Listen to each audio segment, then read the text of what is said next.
Thank you very much, Desmond. I can only endorse what's been said about the pitch. I was here yesterday for Arsenal versus Leicester, and the magic carpet looks just as pristine now as it did then. Wonderful scene. And in one sense, Chelsea have already won this semi-final by 2-1. They have 20,000 fans welcoming the teams inside Highbury. Wimbledon in the red. Chelsea having sold all their full allocation of tickets. So there'll be plenty of response at that end of the ground, but you've also got to remember that Wimbledon, having sold only about 10,000 of their 15,000 allowance, maybe more, partly because they limited sales to season ticket holders and crazy gang members, as they call them. But then, when haven't Wimbledon made light of any disadvantage? It's a colourful carnival scene here. And what Wimbledon have got is a record at Highbury that's second to none. It's 10 years since they've lost here, 3 wins and 6 draws in their last 9 visits. And despite their indifferent league form, Joe Kinnear is happy to field the side that won at Sheffield Wednesday in the 6th round. Those injured, rested and suspended in midweek are all available today. Captain Vinnie Jones, the only Wimbledon survivor from the team that won the Cup in 1988. And here's another Cup winner alongside me, Trevor Brooking. Well, it's a very settled Wimbledon side that's been successful, of course. I think, you know, the back four keeps it very tight, push up and sometimes play the offside.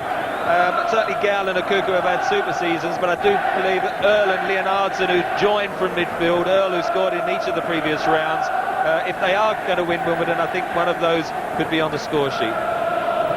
Now the real surprises come in the Chelsea team selection, where both normal wing-backs are out.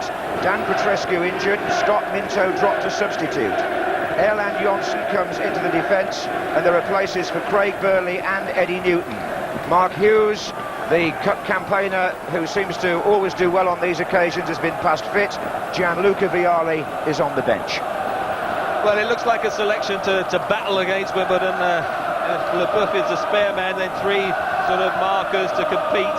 Of course, in midfield, also Burley alongside Newton. That will add to that tackling element, I believe. And of course, up front, Hughes and Zola. Can they get the service from their midfield? Because that pairing does look potentially goal-scoring, doesn't it? Well, talking of Mark Hughes, he will now be staying at Chelsea for 2 more seasons. His contract will be extended for a further year, I'm told this morning by Colin Hutchinson, the club's managing director, who met Hughes' advisors as recently as Friday. So that seems like good news for Ruud Gullit and the Chelsea squad. Gullit, who scored in the semi-final last season at Villa Park, putting Chelsea ahead against Manchester United, but then it all went wrong. They had injuries and they lost 2-1. The referee here, Gerald Ashby, who figured in a Highbury incident a few weeks ago, the Robbie Fowler-David Seaman penalty shout, but his mind and that of Vinnie Jones can now only be focused on this FA Cup semi-final, for which both teams have eventually had to change colours. There was some discussion about that, but in the end neither is in blue. Chelsea are wearing the yellow strip, playing in the first half from left to right. Wimbledon are in red shirts and black shorts, which they regard as something of a lucky strip.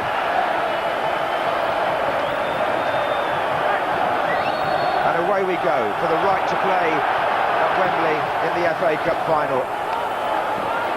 And immediately the first foul, it was Steve Clarke who was fouled by Ardley, and there's a card. First yellow card in the first few seconds. Well, I think the Wimbledon players aren't too happy. It was this time more than malicious, but I think Gerald Ashby very conscious that this game could get out of hand if he allows too many rash challenges in the first few minutes of the game. I thought Steve Clarke did a few extra rolls than was necessary, but it is an early yellow card. Well, Wimbledon have been top of the Fair Play League this season, contradicting their previous reputation, but Ardley, who's having a chat with Wise, the former Wimbledon player, commits the first foul here. in the opening seconds. It did give me the chance to notice that Steve Clarke appears to be playing on the left-hand side.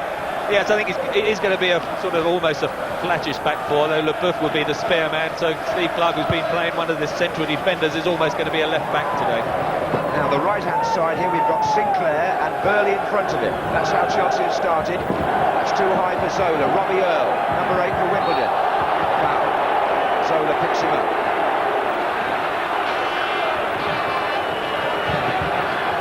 Got a feeling this could be a bit physical. Well, I think in the first 10 minutes of any semi-final, there's a few challenges go in. Also, as a play, you like to get a good early touch, to good little pass or two to settle your nerves down. Sullivan took the free kick for Wimbledon, looking for Marcus Gale. I think the first of the long throws is about to come. Yes, it's Vinnie Jones here, with Gale taking up the position nearer to him, and Efenakoku far post. Robbie Earl is in there as well for the header. This is where they're dangerous. Here comes Kenny Cunningham, and that's Leonardson.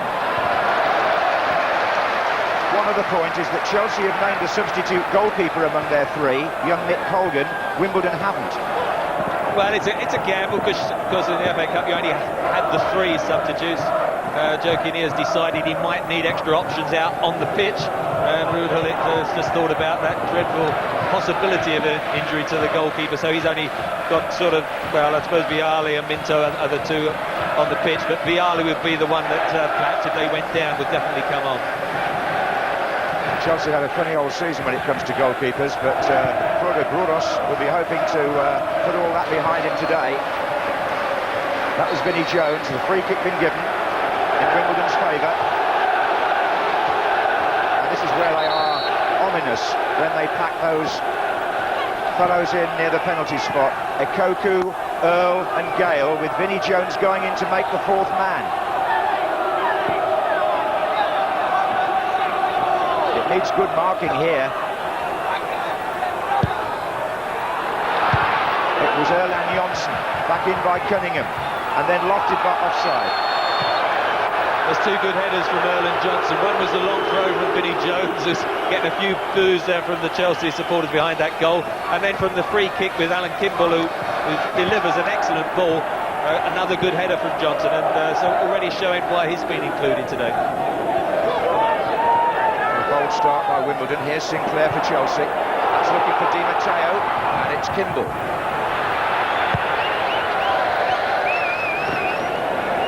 Johnson really staying close to Ekoku and winning it. Mark Hughes.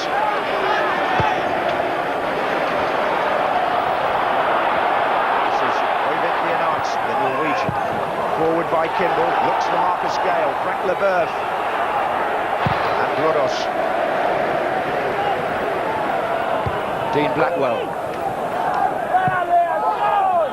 Craig Burley, who's got a score to settle with semi-finals. He had a horrendous moment last year against Manchester United. Leonardson, Ekoku to his left, Gale in the middle.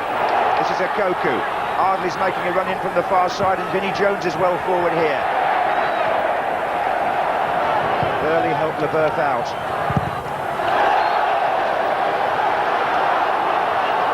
Good pressure from Wimbledon there. Leonardson, who released Ekoku first of all. Once they lost possession, closed LeBoeuf down, and we've got another long throw. I wonder how many, I think this is the second so far. I wonder how many we'll get through in 90 minutes. Yes, Jones is looking towards Marcus Gale on the 6-yard line. Ekoku is just behind him near the goalkeeper. Earl is in there too. Grodos punches, and it's fallen for Di Matteo for Chelsea. Steve Clarke made a good break out on the left-hand side when possession was won. Hughes.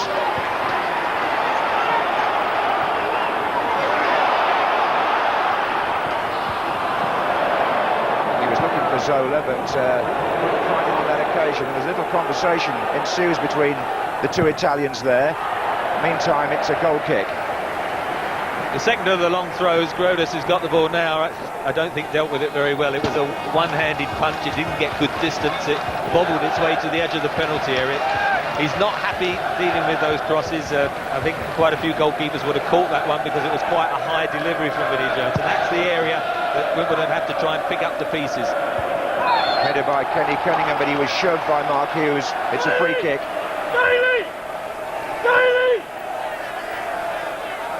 Joe Kinnear, the Wimbledon manager, animated, and I'm sure it's going to stay like that.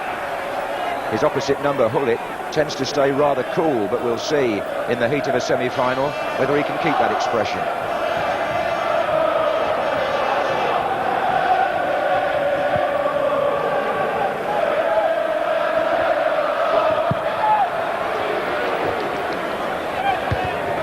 Chris Perry is good in the air, particularly for his size. That's a foul by Alan Johnson. It's going to be a free kick to Wimbledon, and they won't be complaining about these. Kimball, the left footer, as you said, tends to organise these kicks with Ardley, but it's the four players gathered on the 18-yard line who present Chelsea with the poser here. It will be Kimball. It's too long for all of them. Well, he usually delivers an excellent ball, Alan Kimball. That was a bit central, really. Not easy just to dink a little ball to the penalty spot. I would have liked to see him spread the ball wide, and then it's a much better angle to come in.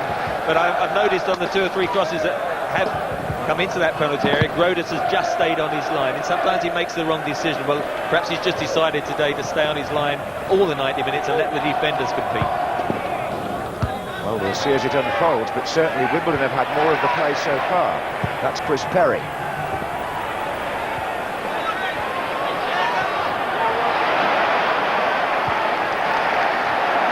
Good play by Chelsea this time. That was Burley to Sinclair. Back again to Burley. 3 runners ahead of him. Sinclair again. Hughes waits for the cross. Wise is in there too. So is Zola. Offside flag was up anyway, but the referee doesn't have to stop the game. Here's Leboeuf. Zola back to Burley. Eddie Newton in a position to receive a pass, but they're looking for Hughes.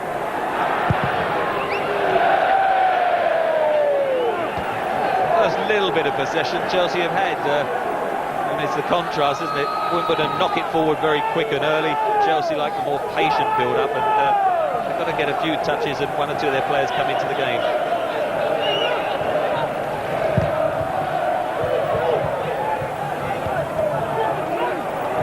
It was Burley inside to Hughes. Blackwell couldn't get his tackle in.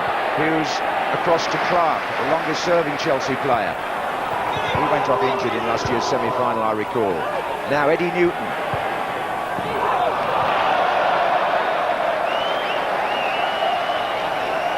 Just a reminder to those of you who would need it, not if you've seen a lot of semi-finals in recent years, but there is provision for extra time today, followed obviously, if it wasn't decided then, by a replay here.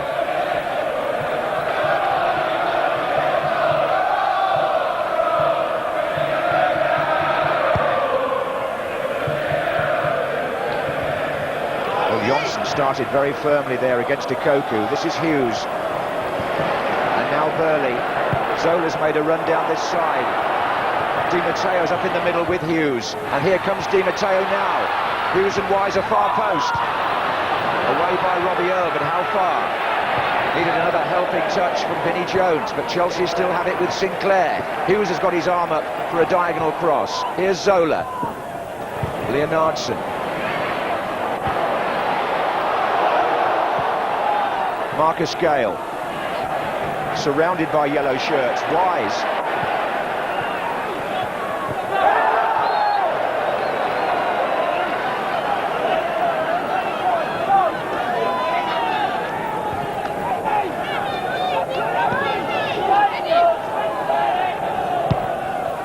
That was Kimball.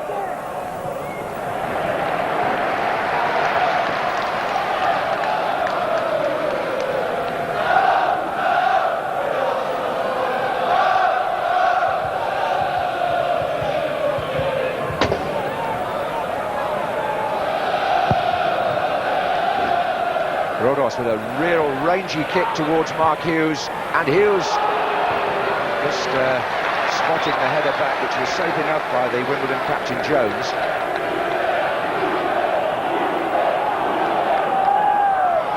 semi-finals do tend to be cautious, tight affairs in general. This is Leonardson. Oh, and he's got away from Leboeuf.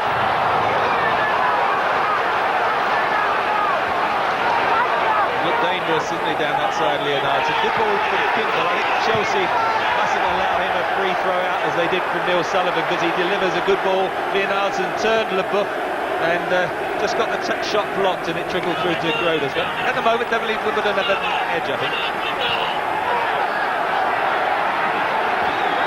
Well, a series of free kicks and throw-ins in Wimbledon's favour in this opening 12 minutes. But the two defensive lines holding their shape.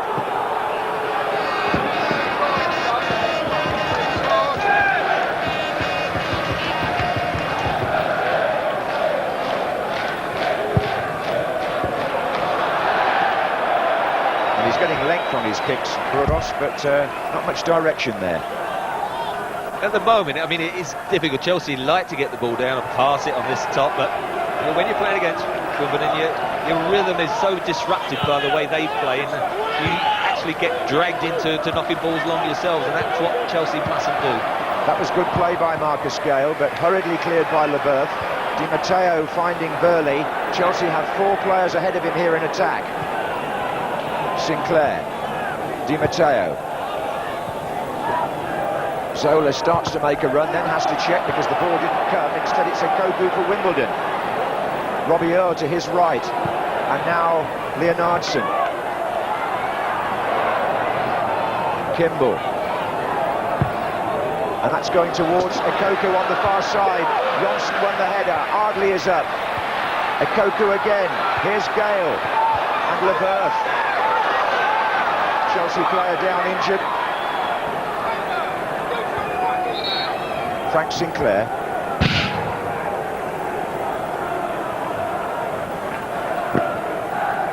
Well, Mike Banks, the Chelsea physio, was a busy man in last year's semi-final. I remember Steve Clarke and Terry Phelan both having to go off, and they'll be hoping that the fullback this year, Sinclair, having been injured in that aerial battle with Marcus Gale, won't be as badly cut up as they were. I think he was more shaken, wasn't he, by the fall rather than any collision of the head. He's winded, and he's playing more right back today, filling in that role. But Dan Petrescu, a stronger defender, but his distribution isn't as good as Petrescu in attacking situations. They'll miss the remaining. Petrescu missed that semi-final last year as well with suspension, so he's been very unlucky. Just couldn't really train flat out yesterday, and in the end it was decided he couldn't be risked.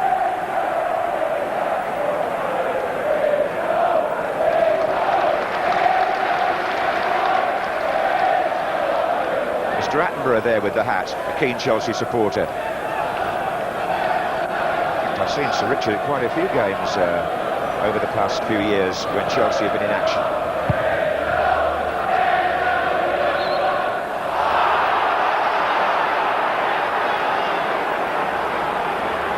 Questioning look on the face of Mark Hughes, who's had more semi-finals than most people have had hot dinners. He's very familiar with the big stage, and always a threat upon it. But here's a Wimbledon threat with a Koku. Now it's Zola, who hasn't been in the game yet, but he might get there now. He's got away from Vinnie Jones. Hughes has made one run, Di Matteo's made another. Mark Hughes went one way and checked the other. Zola looked down to play it where he originally thought he was going, and just it broke down at that stage. I thought down the right-hand side was where perhaps Wimbledon were a little bit vulnerable at times against Sheffield Wednesday. Carboni, I thought, made some good little runs, particularly in the second half, and I wondered if Zola would play a little bit rightist to try and expose that. But at the moment, they've not been able to get the ball down. That was the only chance he's had to run at the Wimbledon defence. It's a good header by Perry. In fact, the central defenders at both ends of the pitch have started so they're going to win every ball in the air, but whether they will or not, we'll have to wait and see. Oh, that's high-ish. That wasn't malicious by Kimball, but it caught Zola. The referee decides no intent, and lets play go on. This is Newton. Zola's on his feet again. Hughes. Blackwell. inside Zola. Two aggressive challenges. Mark Hughes followed up after the decision there, because I think that really should have been a foul against Zola. He definitely got chopped by Kimball, and there's a yellow carded. There's a yellow card been shown here, I think, to Zola. Whether he dissented from the decision or whether it was the earlier challenge. He should have got the free kick. There's no doubt Kimball caught him with his forearm, and once that was allowed to go on, Zola then threw it away, the ball, and has got penalised. Yes, it was for throwing the ball away rather than anything he said, but we've now got a yellow card shown by Mr. Ashby to one player from each side, and we've only been playing 16 minutes. The referee is not going to stand any nonsense here. Former cup final official. And a piece of petulance by the Italian was promptly punished. Well, Zola and Ardley wouldn't have been my two first choices for yellow cards in this game, I must say. This is Hughes. Vinnie Jones got a foot in. It was cleared by Chris Perry, and that was a header offside. Offside of Koku. They're very similar in some ways, Koku and Gale, but they do work well together. You'll see Gale here flick the ball on, and Koku is just offside. There's a yard or two in it. They're both pacey, but Koku, once he gets away, I don't think anyone would have caught him, but just got to time the runs. But that was a typical Wimbledon through ball, high, down the middle. One gets the flick on and the other goes. And behind them, Robbie Earle, equally dangerous, and who's scored in every round of the cup so far. This is Eddie Newton for Chelsea. Di Matteo, Zola, Leonardson.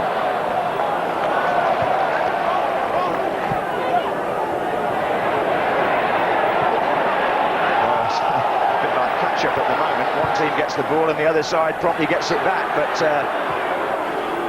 Chelsea here with Newton trying to put a few passes together, but again, interception.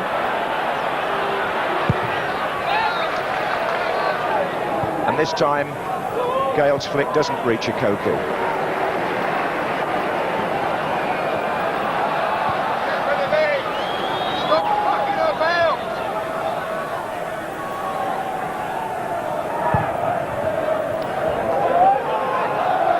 That header was by Burley, who's been playing in Scotland's World Cup team recently, and has now got his place back in the Chelsea side.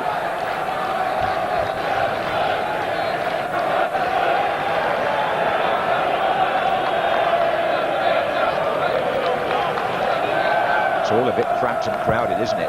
Look at the marking there inside the Chelsea half, but there's the header on. Zola. Burley, Chelsea searching for space to play their football. Wimbledon have denied it to them so far, but this is Di Matteo. And Hughes spins away to the left here. There's danger. Zola's in the middle, so is Wise. This is still Mark Hughes. Well, I think if Mark Hughes had a left foot, he'd have taken it on the turn and hit it with his left. But he's come back inside, trying to get it on his favoured right, got crowded out, and it was a bobbler in the end. But up to now, Wimbledon have defended and closed the Chelsea down well, and have not had a clear opening. That was Koku, who was away with Nigeria this time last week, but returned for the midweek game. Dean Holdsworth, who might have played if Koku hadn't got back, is on the bench today. As is Vialli, as I said, for Chelsea. After a lot of headlines during the week. Forward by Sinclair, there's an offside flag up against Mark Hughes. So here we have a situation, Trevor, where both teams are playing a flat back four. It doesn't happen too often these days, does it? Well, it's a fairly scrappy affair as far as a semi-final footballing classic. I wouldn't call it that at the moment, and that probably favours Wimbledon. They'll be quite happy to see that opening 20 minutes as it's gone, because it's Chelsea who've struggled to find any attacking rhythm. That was a nice touch by Hughes to Wise. He's got Zola on the left. Di Matteo is the player furthest forward in the centre here for Chelsea.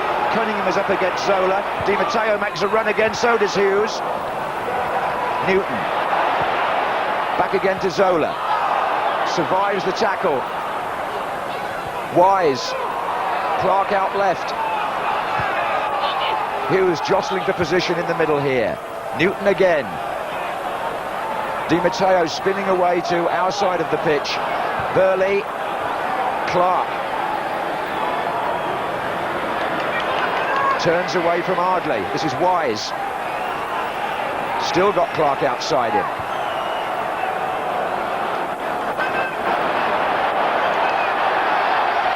And in the end, it's a tussle between Newton and Gale. And it is rather scrappy, you're right. Well, it's scrappy, and Chelsea haven't got a natural left footer in the team. And that means when they go down that left-hand side, you know, we've seen Hughes come inside. Dennis Wise can use both feet, but he turned inside. Steve Clark, who's playing left back, is a natural right footer. He turned inside. So they're not going to find it easy to get to the byline and get natural crosses in with a left footer. Cunningham takes the free kick for Wimbledon. Akoku gets a flick on it. Well, the Chelsea line are looking across the 18-yard and saying, how did Akoku get clear? Because if it had been slightly under hit, the offside had broken down, and I think it was Frank Sinclair, the right back, who played everyone on.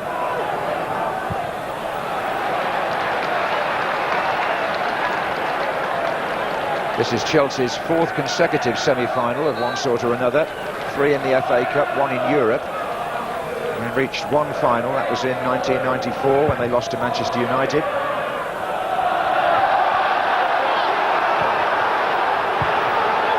There's Cunningham.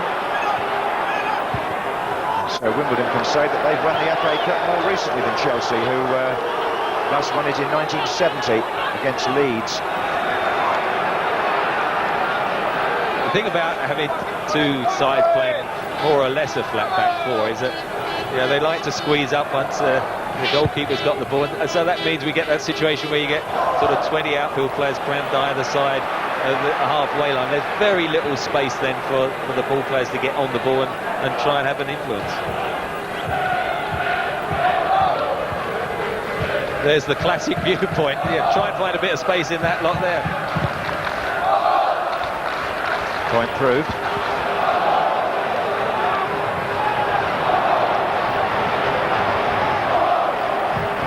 Forward by Dean Blackwell.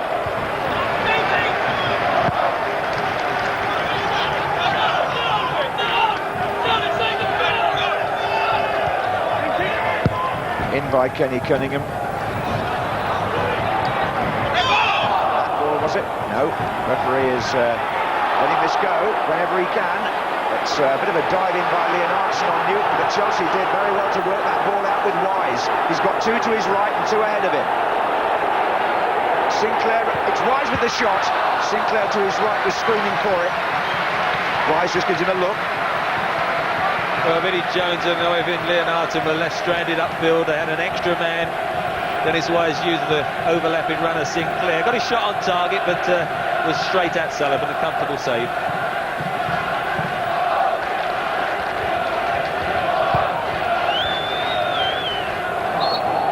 Now then, Sinclair on Gale. Free kick to Wimbledon in dangerous territory.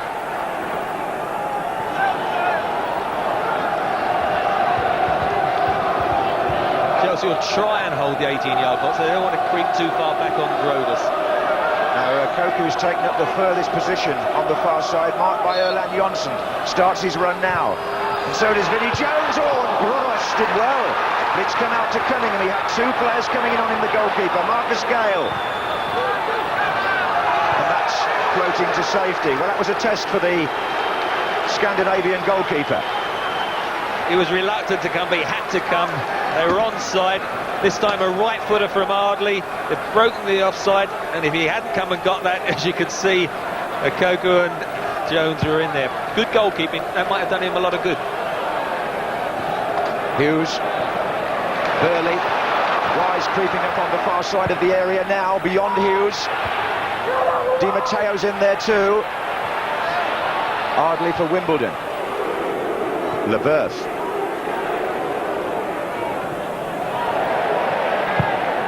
Oh, spreading it. But Cunningham read it. This is Steve Clark, and he can't get it forward to Wise. And quickly for Wimbledon. It's hectic, isn't it? Wise. Burley's gone through the centre here for Chelsea. Number 14 sets up Hughes. Zola's running on this side. Zola against Blackwell. And it's still Zola. Well, that was the best move of the match. Burley running from deep, knocked it back to Hughes.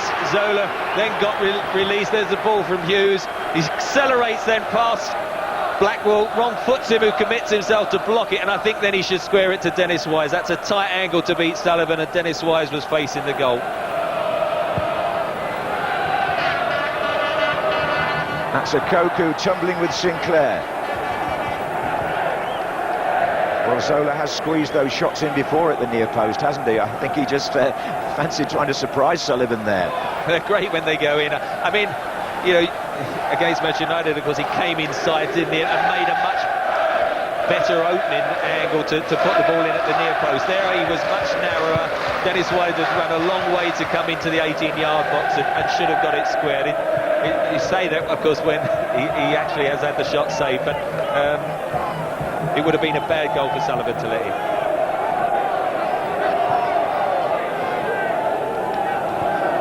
This is Hughes. Di Matteo's made a run through the centre, pushing forward when he can from midfield.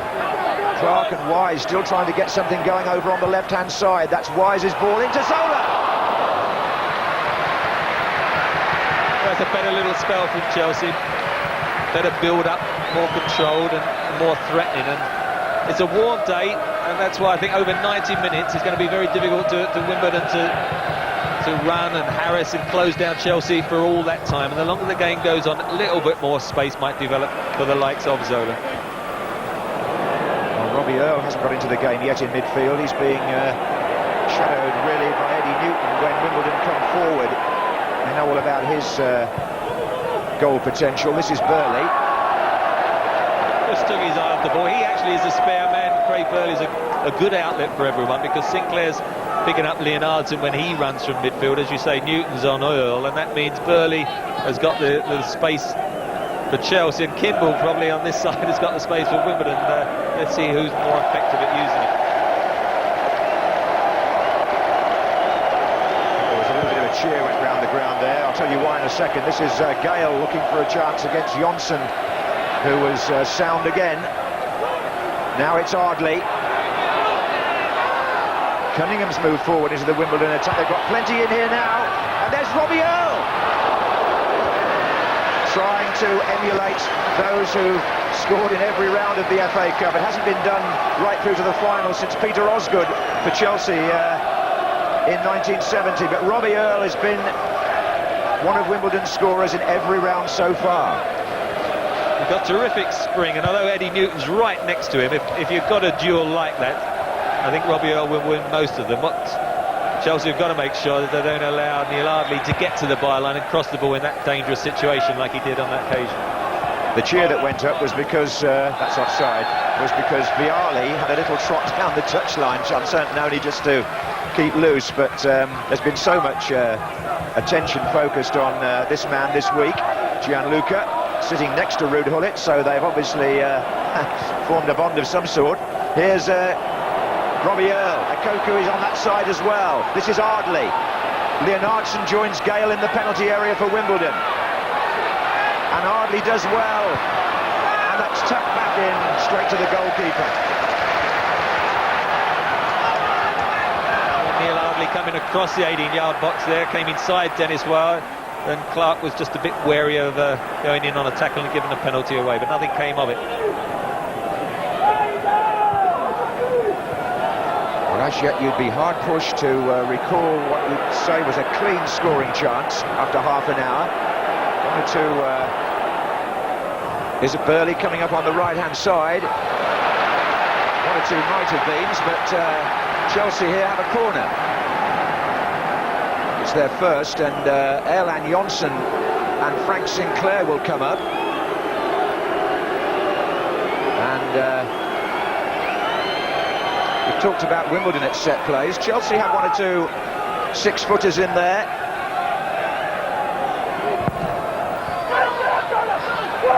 That was Johnson, and then it was Cunningham. LeBeuf, call as you like,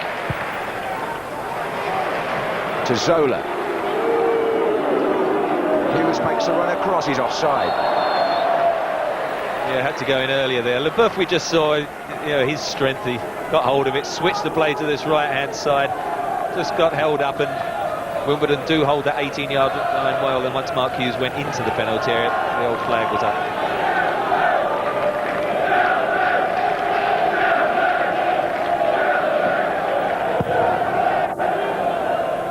That was Leonardson, and now it's Sinclair. That's Blackwell covering Hughes. Blackwell is Wimbledon's quickest defender.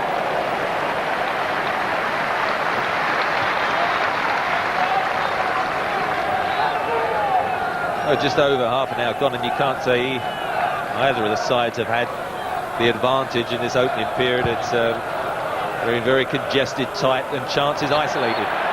Foul given against Ethan Okoku.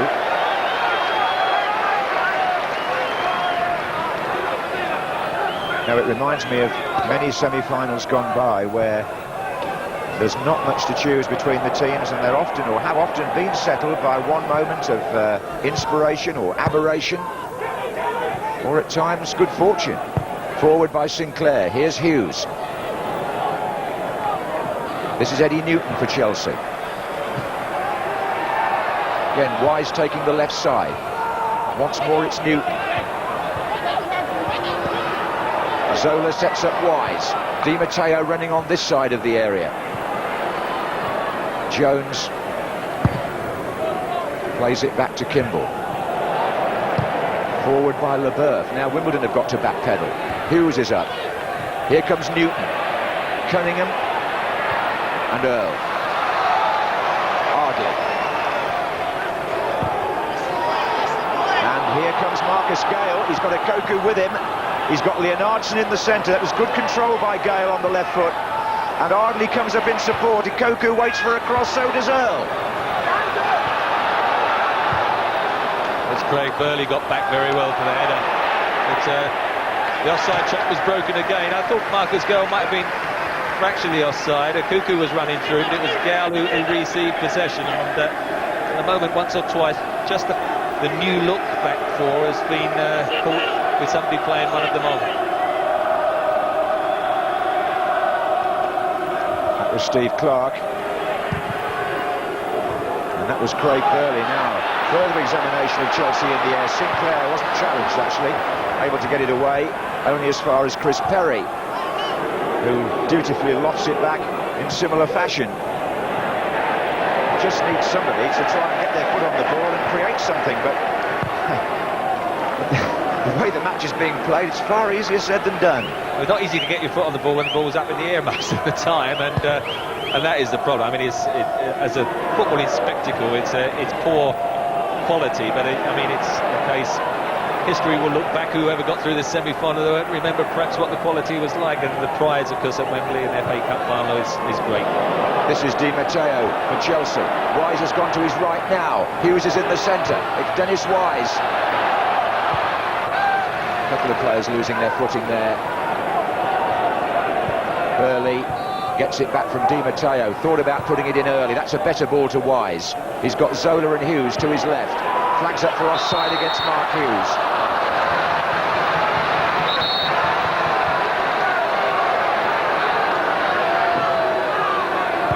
You can see as it's just about to be played, here's a yard or two off. The flag goes up. Mark Hughes, well, about half a dozen times he's been caught out. He's probably hoping over the whole of the period of the game he'll get through once. Well, Johnson took that away from Grodos. Fortunately for them, there was no Wimbledon player near enough to take advantage. Now Sinclair gets himself into a tight corner.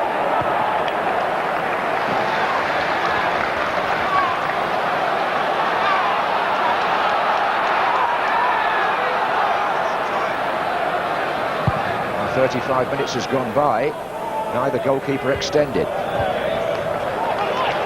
Only in terms of collecting the ball and dispatching it back whence it came.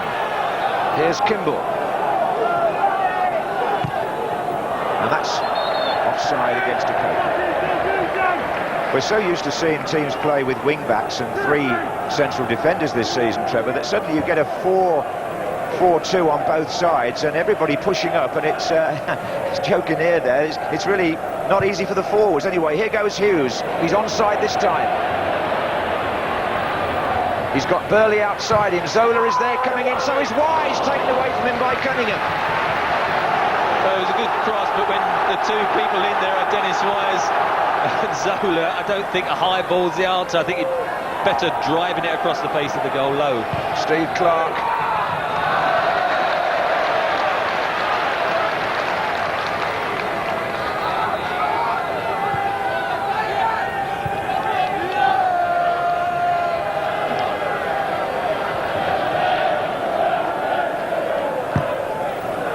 Offside again. Well, neither team's recent league form gave us much of a clue.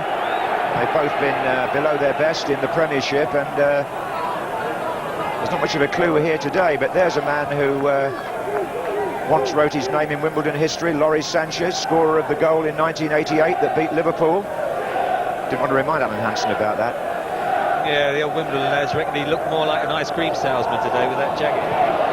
He always says, you know, that he'll never be remembered for that goal because Dave Besant, of course, made the penalty save, which people seem to recall rather more readily. But Sanchez got the winner from a free kick by Wise, who's now, of course, playing on the other side. That's Johnson. Cunningham. Hardley. Foul. Steve Clark concedes the free kick. This is an angle that is dangerous, and Kimball trotting over, and it'll be a left-footed one. Let's see if Grodus is in a position to come to that penalty spot again. Well, the lineup in front of the defenders is Gale, Ekoku, Jones, Earl. And Leboeuf gets there first. Not a good delivery from Kimball. Now Gale. The header back for Leonardson to compete. Robbie Earl is there. That's possibly the best effort of the half. That's not saying a lot if it is, because that was a looping overhead. I think Grodus had plenty of time.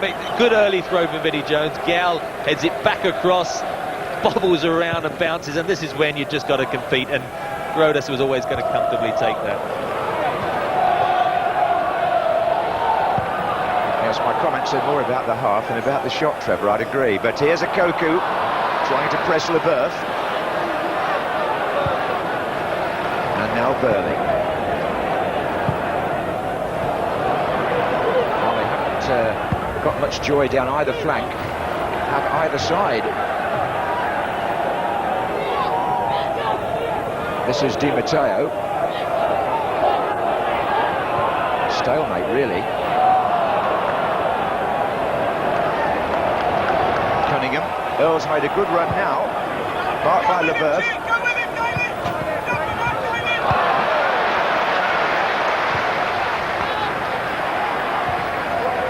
There is some confident passing by Chelsea there in their own half. Until it got to Sinclair, who then had a bit of a job getting past Leonardson, but he's seen Di Matteo making a run. That's a great ball. The goalkeeper's out of his goal, and Di Matteo puts it into the centre, and it's cleared by Blackwell. Sullivan might have made a misjudgment there. Yeah, I think Di Matteo did see him coming. His just first touch put him a bit wide, and he couldn't clip it because Sullivan by then was scampering back towards his goal, but he just covered it, and once it was not going to be an opportunity to get to it, he made the return to the goal line, because early in the season, because he did have 1 or 2 goals, didn't he, which sailed over his head.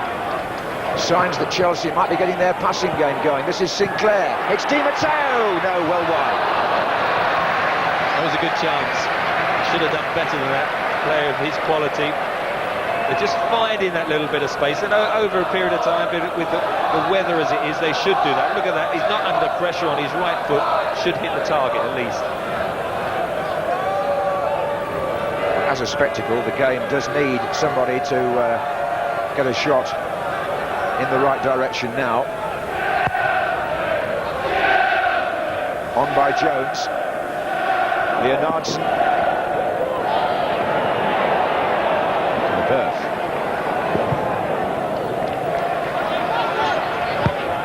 with Zola ahead of him. Perry goes across, number 12. Chelsea get the corner.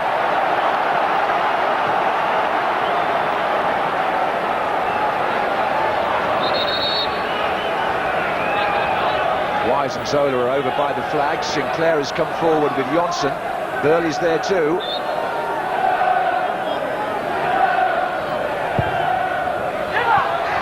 Hughes, no, well, he didn't make it, but neither in the first place did Sullivan. Oh, that's really well done by Dean Blackwell. He was out the game for nearly 2 years with a serious injury, but he's come back strong this season, the number 5.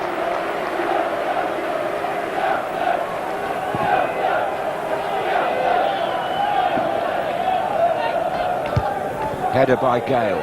Ekoku, now Leonardson. Johnson's acquitted himself well in the first half. One of the surprise selections today. Now great ball to Zola. Di Matteo's inside him. He's got Wise going outside him now. Hughes in the middle with Burley. And Hughes! Yes! Chelsea have scored! And who else could it be but Mark Hughes?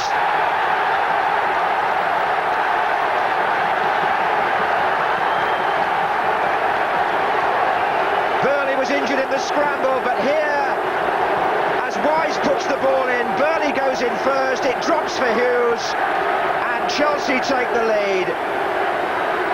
That's a great ball then from Zola to Wise, comes back across, Kimball blasts it away, it hits Hughes, drops kindly, and he tucks it in. This is a good crosser. Across the face of the 6-yard box, Burley coming in, Kimball tries to volley it away, it hits Hughes, drops right on his foot, and he just tucks it away. All made, though, by a wonderful pass by Frank Leboeuf out of defence across the field to Zola. It was a great ball by Leboeuf that started it. Craig Burley is off the pitch receiving attention after being injured in the build-up to the goal. So Chelsea are down to 10 men, but they're 1 up. And what do we say about Mark Hughes? Always the man for the big occasion. Relishes and revels in FA Cup semi-finals and finals. And the seasoned warrior has made the first incision in what was becoming a very tight semi-final. Dennis Wise with a floated cross. As you say, Kimball tangling with Burley, and Hughes, well, he won't score many easier ones, but it might be one of his most important, certainly for Chelsea. Burley is back on the pitch. The Chelsea fans are in full voice. Just before half-time, great moment to get your side ahead, because Mark Hughes didn't score in the 3rd round. He scored in each of the previous rounds now, other than that one, and as you say, important that he was fit today. He had certain doubt with a groin injury, but I couldn't see him not making the start of the game.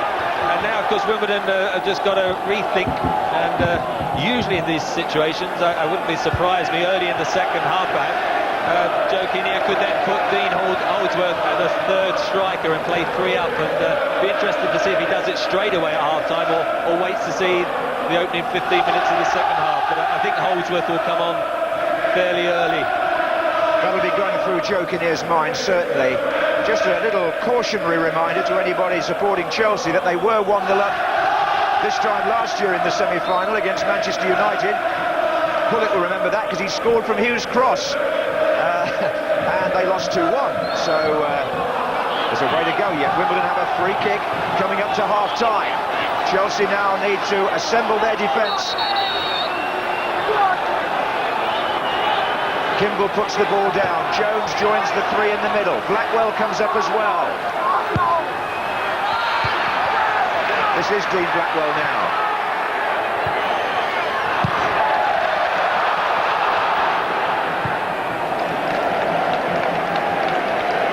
Look back on that goal, they will, I'm sure, pinpoint that wonderful pass by Frank Leboeuf that just opened up the whole pitch, which is really what it needed, wasn't it? Well, I think we're going to have a better second half just because one of them has gone ahead now, but Frank Leboeuf, his distribution, he doesn't often in these games get the time to do it because, you know, you're under so much pressure from Wimbledon, but that was a wonderful crossfield ball. That is the difference between perhaps the 2 sides at the moment. I think Erland Johnson has done well at the back as well. I mean, he's come into the team, he's not been a regular, and looks as if he could be going back to Scandinavia in the summer, but he's competed very well in the air alongside Leboeuf.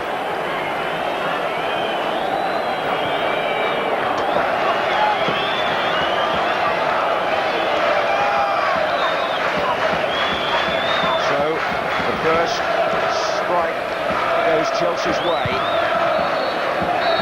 the referee brings the half to a close with the West London club on a high and their South West London neighbours ruining the fact that Mark Hughes was on hand for the only real opening of the half. And if you'd written it in advance, I suppose you would have said one of the foreigners would have played a part in something today. Leboeuf certainly did, and Hughes, who's pretty good at living up to the storybook stuff himself, put it away with consummate ease. Half-time then here at Highbury in the FA Cup semi-final. Wimbledon 0, Chelsea 1. Well, I think we should have a better game as a result of that goal, shouldn't we? Because until that went in, it was a mighty scramble, and Chelsea never really got their football together, did they? Didn't have a chance to, did they? The game was dire to watch, but Wimbledon are very good at spoiling the game. Don't switch off, by the way. They're very good at spoiling the game. That football is all about strengths and weaknesses. If you think that is your strength, going and spoiling it and making it scrappy, then I haven't got any problem with that. But now they're going to have to try and change their tactics because of one goal down. The game needed a goal. Chelsea had done better in the second half. Right. Chelsea had done pretty well defending anything that came in the air against them, though, didn't they, yes, Jim? They have. Yeah. I mean, that was one thing. They nullified that threat. Yeah. But they've looked uneasy, as if they know they haven't got their best team out. And another reason has been the absence of left-footed players on that side. And strangely enough, of course, when we come to look at the goal, it's Wise, a right-footed player, who puts over a perfect cross with his left foot. You know, but they still are slightly unbalanced. They've got players who are not used to being in those positions and not used to being in the team, who are looking as if they're playing in a semi-final. Nerves, you know, they don't look, they've thrown the ball away needlessly with 10-yard side-foot passes and things like that, which you don't expect in a team of that quality. I wonder what somebody like Zola thinks about playing in this kind of match. I mean, having come Different. He'll think it's different. He will think it's different as the word. Yeah, different, yeah. Different as the English word he would have found by now. But he was involved in the build-up to the goal, wasn't he? One or two nice touches he's had, and it was a good ball from Leboeuf to Zola. This is a great ball and difficult to defend against. They've got a little bit of good fortune. Comes to Hughes in the back of the net. Maybe the keeper should have come and got it. I don't know. That's Wise. Surprise ball, overlap on his left foot. Perfect first-time ball, scramble, but no doubt about the finish. And that's a lesson to all young players who are... Great ball in between the goalkeeper and the back four. Difficult to defend against. They've got a little bit of good fortune, but he doesn't miss them, does he? I suppose man for the big occasion. The defender did the right thing, didn't he? I mean, he tried to get it. Do you think perhaps his right foot might have come into play and he would... Possibly should see his all left foot, isn't he? Yeah. If he hooks it with his right foot, then he'll get it away. Yes. But he's gone with his left foot. Yeah. And he's paid the penalty for that. Yeah, Right. a lot of people talk about professional players being too one-footed and not being able to use their other foot, you know, and Trevor refers to it occasionally in commentary. But there is a lesson there that Wise put that ball in with his left foot, and it was a perfect ball. One that stretched the defence to the full, and it's, as I was saying, it's a lesson to kids to learn to use both their feet if you want to be doubly effective. Practice with the other one. Now Zola, you know, had an attempt earlier on in that half, didn't he, when he came down our near side here, and might have tried to squeeze it in from a pretty narrow... It was a tight angle. Actually good build-up play. Burley to Hughes, first time. Zola coming in inside right position. Good first touch. And he's dangerous here because he looks as though he could cross it, but he comes back. And the angle... control, yeah, the control. Complete control of it. Tight angle, maybe he should pass it, but he's gone for goal. Look at Blackwell on the floor. He left him for dead because he's so nimble. Just look here how quickly he pulls up. There's the extra acceleration you mentioned. Look at that. He's got half a yard, but then he turns. Look how quickly, and look where Blackwell is there on the floor. I mean, that's fantastic, and that's his ability. Well, he's a little gnome, but he uses the advantage that he has in spinning like that. The one thing the defender mustn't do in that He's occasion, got wonderful balance, hasn't he? don't dive in. Don't go on the ground, because he can either cross it or he can cut back. Very dangerous. Now, we always knew that Wimbledon would attack them in the air. They've got the front two who do it, and Earl scores a lot of headers too. He had an attempt here, didn't quite get this one, but... It's Ardley. He gets to the byline. This is a good cross, but Earl gets up well.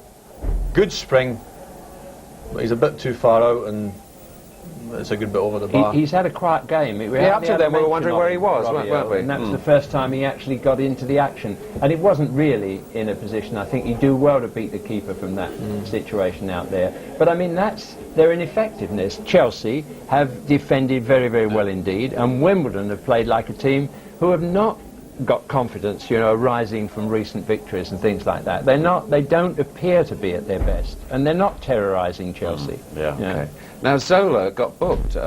We can't quite figure out why here, but we know that he took a bit of a punch on the jaw at some stage. I mean, well, I felt, look, I mean, whether that was intentional or whatever, there's no doubt that he contacted his face, and he was very upset, Zola, by this. Not, I don't think, with the offside decision. He was upset the fact that he's got a sore face, and the referee did nothing about it. Now, he doesn't throw that ball away from the play. He's thrown it back to where the free kick is. If he'd thrown it in the other direction, I think maybe the referee could have. It's a little bit of petulance. It is. It is dissent. It's a form of dissent which the whole crowd, could see and acknowledge, and on that basis the referee's dignity was offended, and he said, there's a yellow card. Terrible decision. You think that? Terrible. Well, it just seemed a bit petty, I thought. Let's book him for that. Zola got a smack in the face and a name in the book, and he won't forget it, but he also made the goal with that. Thank you for the moment. Because, of course, there were some vital matches that took place in the Premiership. Commntary, it's funny. Jimmy said it was me, it was picking him up. It wasn't. It was Gary Ablett. Clearly it wasn't. Somebody wasn't. Wasn't me. No. He's saying nothing now. That's the first time ever. Speechless. Well, let's talk about this game. It was so long ago when you played. I can't remember it. Let's talk. Let's talk about this game. What's going to happen in the second half? I mean, can Wimbledon change much? They can put Holdsworth on. I think that they'll probably play the same for 20 minutes. If things aren't going their way, then they've got to take a chance, and he'll be the man that comes on. He's obviously better on the deck than the other two players up front. They might go with the three up front and really have a go at him. I think that Laurie Sanchez is right. Earl has got to go and support the front two more than he has done in the first half. We haven't seen much of him, have we? He's a good player. He hasn't been in the game much. He's got a great goal-scoring record if he can get there into the box. And the quality of the balls into the box has got to be better as well from either flank. You expect Chelsea to hang on to this lead, Jim? I think it's more than possible, yes, but I think I agree with Alan on the Holdsworth line. Although you haven't been a manager, you're obviously showing promise there. Yeah, he's learning. I'd get him on as quickly as possible, quite honestly, because I don't think the other two are really comfortable chasing balls up front. They don't look effective. Their business, though, Jim. That's what they do. I know it is, but you don't tend to get more effective in using that kind of energy. You either unsettle people early on, or they get used to the tempo of it and they get in control of it. And I think Holdsworth is a player of talent. He's had his personal problems, but he should be over that now. And I think he adds another ingredient to Wimbledon's striking power. So obviously, Alan is showing signs of talent as a manager, but of course we lose him to the box if ever he decided to do it himself. Luckily for him, he's never going to have to be. There we are, gentlemen. Let's go to Trevor and John for the second half. 1-0 Chelsea.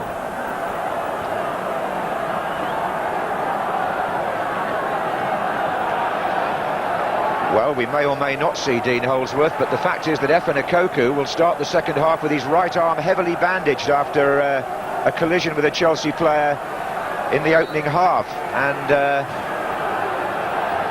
just wonder how much that might affect him. Anyway, Wimbledon are a goal down in this Littlewood-sponsored FA Cup semi-final. The final itself will take place 5 weeks from this weekend. Saturday the 17th of May.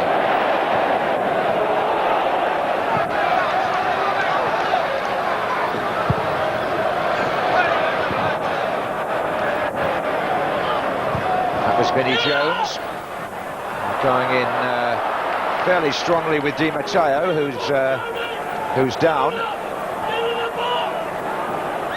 I'm not sure how Di Matteo conceded the free kick there. He got splattered, and just checking to make sure his front teeth are there, and is given the free kick away. Well, it's a chance for Wimbledon to launch an attack early in the second half, that's for certain. Chris Perry's going to have a word with Alan Kimball here before... Yes, Kimball will take it. Robbie Earle is signalling, so is Marcus Gale. It goes towards Gale. That was in fact Ardley. Leboeuf for Chelsea. Doesn't want to give away a corner if he can avoid it. But a long throw from Vinnie Jones is almost the same. Now, important first few minutes for Chelsea now to defend well. Yes, Marcus Gale is the nearer player to Jones of the two, but Robbie Earle is just behind him. But Chelsea have so far defended extremely well on these. Jones will try again. This time he goes for a shorter one.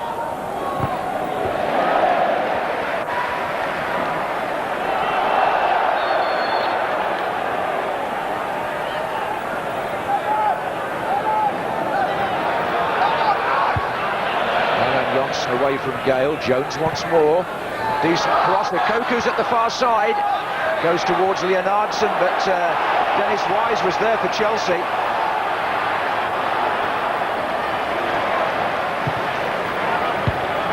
Sinclair with the header. Good chase back by Leonardson, but at the other end of the long throws, Erling Johnson again, two great headers at the near post and to help the Chelsea defensive situation. I think he's been very impressive, important part of their defensive unit. He's played a significant part already in this FA Cup run. Perhaps not one that Leicester fans would want reminded of, but there we are. It was his run that brought about that controversial penalty in an earlier round. Now, Wimbledon with Gale. They need a strong, determined start to the second half, Wimbledon. It's a free, well, Wise is saying it must be a throw-in, but the free kick has apparently been put down and given. Now then, what can they do from this one? Oh, Gronos did ever so well. He punched clear from at least two Wimbledon players who were coming in, but it is a corner, and the assault is now on. Kimball will come across this side now, and Ekoku goes to the far post. Marcus Gale to the near post. Earle to the penalty spot. Vinnie Jones is in there too. So is Chris Perry. There's the cross from Ardley. Here's Perry. Oh, and it's come loose to Jones. Ardley again now.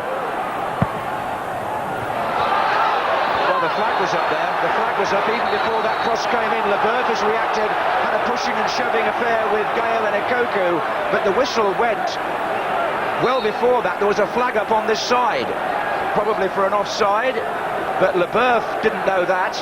I don't think Ekoku did, and when Gronos grabbed the ball, there was quite a scrap in there. I think Ekoku did know the flag had gone up. He just clattered Grodas there, and I think there's been three physical challenges.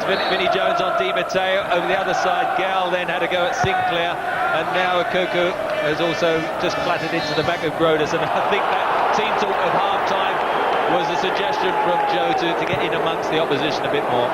Yes, Wimbledon are fired up now. This is Erland Johnsen, who's been immaculate so far, as you said.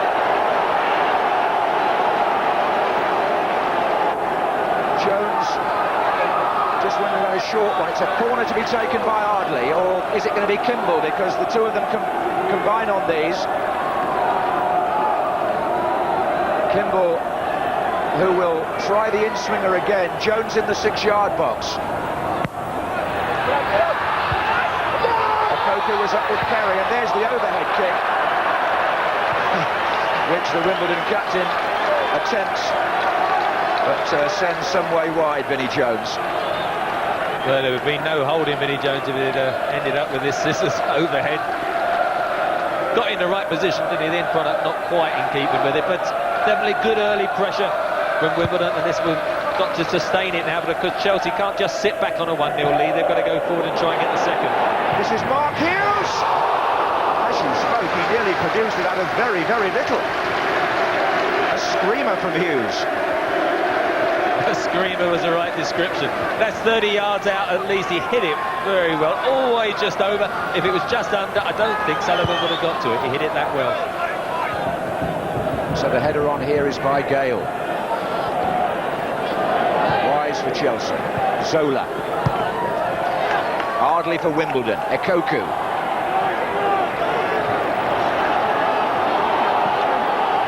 And And again, now Kenny Cunningham, leaving it for Jones. In goes Robbie Earle to a forward position.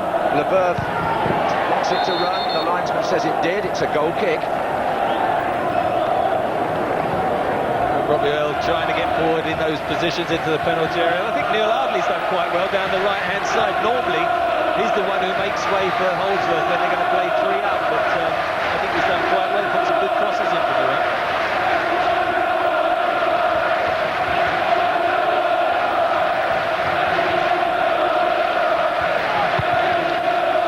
A lot of noise coming from the Chelsea contingent just at the moment. Semi-final day, very much one for the fans, of course. But you don't often say that if you lose, because semi-final losers quickly forgotten. At the moment, Wimbledon are on the wrong end of this 1-0 scoreline. But this is Ardley with the cross. It's drifting away from Ekoku. Leonardson tries to retrieve it. It's out. Well, Ardley, good scoop ball from Vinnie Jones there down the line rather than take the long throw, but that time he overhit it. And Leonardson trying to keep it in play and just trickled out. But Chelsea, apart from the huge shot, have been very much on the back foot in this second half up to now. They've just got to, again, start getting the ball on the floor. Bit of a breeze getting up now. This is Di Matteo to Zola. But the following wind in this semi-final so far favours Chelsea.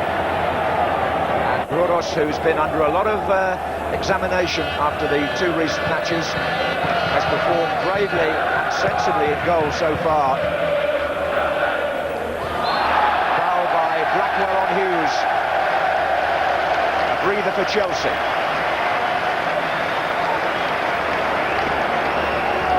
On the ball now, Dennis Wise with Di Matteo. Plays it square to Newton. Bit of space in front of him. Robbie Earle now there. Wise again. Burley outside. 4 the other way for Chelsea. 6 altogether in attack. Here comes Burley again. Linesman says corner. Assistant referee, pardon me. Mark Warren over there. Signaling it's a corner to Chelsea. And forward now comes Erland Johnsen and Frank Sinclair. Zola and Wise are the 2 players over by the flag. And Johnsen was in there. This is going to come out to Di Matteo, who stumbled over the ball now. A ball onto the left would have put Wimbledon in the clear, but instead it's Leboeuf. And Chelsea on the hunt again here. And is that going to be a penalty appeal? It is by Wise, but it won't be given. I don't think his little legs were quite going to get there, and he looked for the penalty. Leboeuf won a vital tackle, thought he was going to go himself, slipped it through to Wise, and I think if he'd have tried to stay up and get the shot in himself, would be... Hughes! Oh, put in there by Burley, forces the corner. Chelsea suddenly back at Wimbledon's throats. That was the ball by Leboeuf that set up the Wise run. Now, I think Trevor Brooking called that correctly, and the referee, so it's a corner to Chelsea. Zola. Johnsen in with the goalkeeper. It was Kimball who got back to just a little toe end at the same time as Dennis Wise, but at least Chelsea have just relieved the pressure at the other end. Yes, the game opened up for a moment there because that Leboeuf interception actually stopped a promising Wimbledon break. I think Di Matteo was quite great because he'd stepped on the ball, hadn't he? And as you say, if Leboeuf hadn't made the tackle, they were clear. Yes. Jones has gone across to take a long throw, presumably for Wimbledon. They haven't come off so far. Marcus Gale, hands on hips, not now. It's going to come back out to Vinnie Jones. And back in again towards Robbie Earle here. Gronos. Oh, he's grown in confidence as the game has gone on. But he's sportingly thrown the ball out because, well, it's his own player, actually. It's, no, it's not. It's Robbie Earle. It's Robbie Earle who's hurt. So it was a sporting gesture by the Chelsea goalkeeper. In fact, Earle comes in here, number 8, to... No, I think he, yes, almost falls underneath the goalkeeper. Yeah, I think Grodas lands on the left ankle of Earle. That's the problem. As it comes over, good catch by Grodas. He tends to try and punch them one-handed, but this time he gets both hands. Look where his left foot lands on the ankle of Earl, and that's what the problem was. Steve Allen, the Wimbledon physio, with some work to do here. I dare say that Wimbledon will be expected to give the ball back to Chelsea after what Grodos did then from the throw-in. Unless the referee decides he can bring it. Yes. That's what's happened. So, Robbie Earl behind the goal for attention. Well, we've had 10 minutes into the second half. Good early pressure from Wimbledon, but I do think it won't be long before Dean Holdsworth might be the additional option for Joe Keane. It's a header by Perry. Zola. Much as it is Sunday lunchtime, so if anybody didn't see the first half, the goal by Mark Hughes, by which Chelsea lead, was a fairly straightforward affair, stabbed in from close range after Dennis Wise had crossed from the left. And it's really the only opportunity of its sort that we've seen. Here's Wise again from a poor ball by Cunningham. This is Steve Clark for Chelsea, who've got well forward here with Di Matteo. Wise goes to his left. Di Matteo! Well, it was unlucky. Hit it well enough. I still think he should have got it on target, but it was a super run again by Dennis Wise. Very similar to the goal when Zola was in possession before. This time it was Di Matteo. He made the overlap. It wasn't given this time, and the man in possession had the shot. But there's Dennis Wise making the run, giving problems to the Wimbledon defence, and it was unlucky. All the fans' arms went up in sync, didn't they, with the ball there. Chelsea supporters behind that goal, what used to be called the North Bank end here at Highbury. Now here's Leonardson, and it's a Koku with Leboeuf. Corner. Leboeuf is injured. Well, it's good defending, but I think Koku swung to try and hit a ball that was never going to be there for him, and has hit Leboeuf instead. Now, are they going to take the... Yes, they are. It's Gale near post. Jones is coming in as well. Oh, and Grodos punches away from four of them. Leonardson heads it back in. Chelsea defending desperately here at man short. Leboeuf's off the field. They want... Oh, there's a break on. It's Zola. And onto this side comes Di Matteo.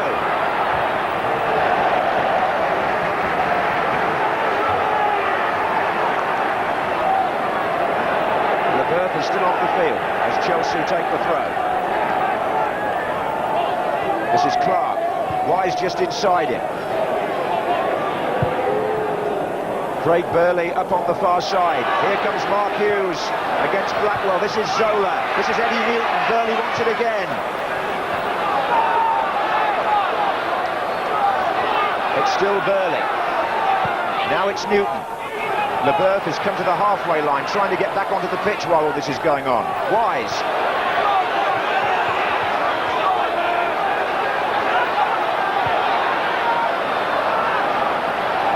Still the Chelsea... Oh yes, they've signalled him on. Frank Leboeuf is back. Much better cup tie now, though, isn't it? Excited with Wimbledon having to push forward. And Chelsea, now to their credit, still looking to get that cushion of a second goal. Oh, that's a nice touch by Koku. Leonardson has got four others up with him here. Robbie Earl, what a good tackle by Di Matteo. Took that very cleanly. Pinched it off Earl. And now it's Wise. Hughes again. Ball was available. Burley's made a run forward into the area now. This is Zola. Burley's still there. He must be offside.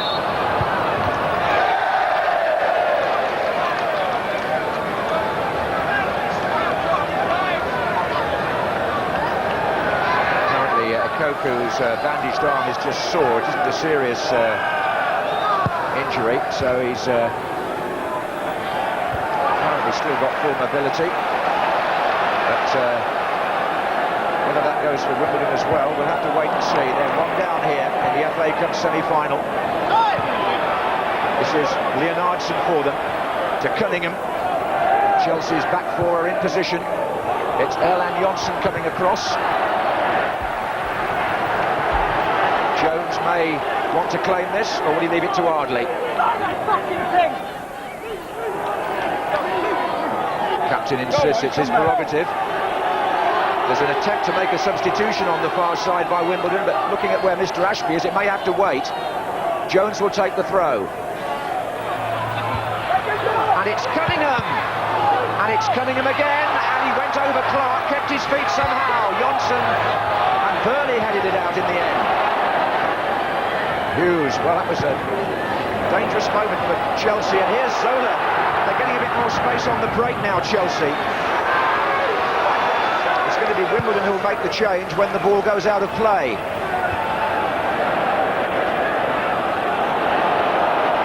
This is Kimball. Koku just bending his run here. Sinclair will let that run out. Now then, the first substitution of the semi-final. Dean Holdsworth, what an up and down season he's had, and he's going to replace Neil Ardley. Well, it's a usual tactical move at this stage. Ardley, I think, has done quite well on the right-hand side. A bit unlucky, but you know, who else you take off? Earl and Leonardson and the attacking midfielders, be it Vinnie Jones as skipper, and you want to play that third man up front. Usually, Dean Holdsworth plays up alongside Gale, and Akuku goes more to the right. But at the moment, Dean Holdsworth just having a chat. Let's see how they settle down. But normally Akuku would come over to this right-hand side. A few chunks of Dino as he came on. He scored as a substitute in the last round at Sheffield Wednesday to lock the game up for Wimbledon. And he is an out-and-out finisher, Dean Holdsworth, so they're playing 3 up now, as you say. Jones. Offside flags up against Koku. Does that require any change in Chelsea's formation?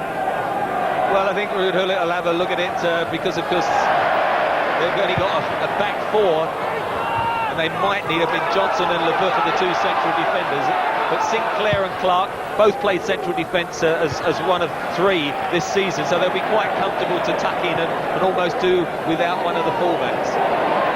Okay, this is Wise. Di Matteo is square of him. Zola's made a run right to left now, nipping in there. Oh, he's turned well, Zola! It's Zola! It's there! It's Chelsea's second! It's the Italian, Gianfranco Zola! Is that the goal that points Chelsea in the direction of Wembley? Oh, it was his first major contribution, but the run he made was so clever. Well, this is quite magnificent turn. Blackwell completely wrong-footed, and he just drills it low into the corner. Sullivan, no chance. Di Matteo, look at the turn. He knows where he's going. His balance is magnificent, and no chance at all. Wonderful, wonderful goal. The 2 Italians combining to put Chelsea 2-0 up in the semi-final. And it's a pretty desperate cause here, but Gale for Wimbledon to Holdsworth. If they got one back quickly, you never know what might happen. But as it is, 64 minutes gone at Highbury. Chelsea 2, Wimbledon 0. Hughes the first goal, Zola the second. And here's Wise, and Chelsea playing with a bit of freedom now. Di Matteo's on this side of the pitch as well, and he's onside. Hughes in the centre, being joined by Craig Burley. Di Matteo, and it's going to be a corner. Well, Wimbledon made the substitution. They then got caught unbalanced. The second goal now. They could get run a little bit ragged down this side because Ardley's no longer down the right, and this is where the space is. There's a right old celebration going on at that end of the ground at the moment. Johnson is forward for the corner, so is Steve Clark. It's Wise on the ball. It's out for Di Matteo. But he's been beaten by Koku, and Wimbledon have 3-on-3. They have Holdsworth to the left and Leonardson to the right, and only 3 defenders. Koku goes alone, and he's still going. They get a block in. Holdsworth comes in from the far side. Leonardson with the goalkeeper, and now we've got a real semi-final. Great tackle by LeBeuf there. Good run from Koku. Thinking about releasing it, but it was at the other end where it was a breathtaking bit of skill, wasn't it? Di Matteo, there's the turn. Knew exactly what he was going to do, and well, a wonderful finish.